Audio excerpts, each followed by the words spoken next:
He was a titan of modern architecture, best known for the spacious, futuristic buildings he designed for Brazil's new capital, Brasilia, in 1956. His stamp is everywhere in the city.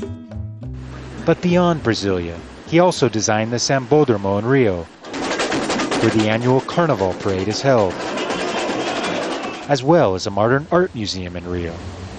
And this building behind me might look like a flying saucer, but it's actually a contemporary art museum.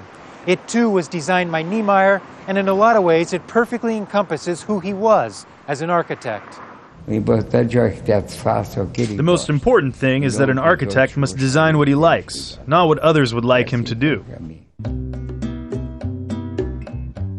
With his love of curves and organic shapes, he offered a jaunty alternative to the geometric severity of the international style he called monotonous and repetitive.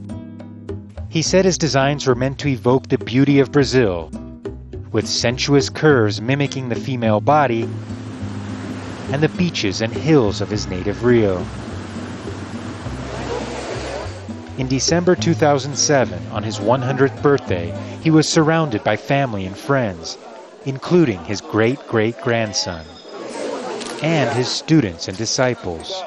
He broke all rational thinking that limited architecture in the past. The straight line, the rationalization. He managed to break all of this with his soft curves that gave modern architecture its soul.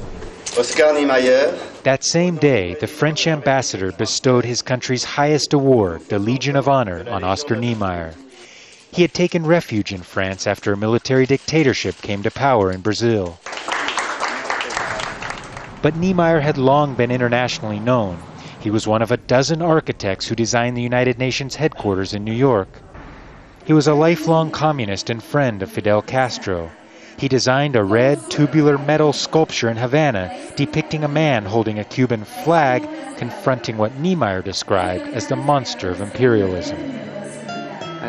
Those who knew him say he tried to work until the very end of his life with lucidity and humor, his famous works forever carrying on his legacy as one of the greatest architects to ever live.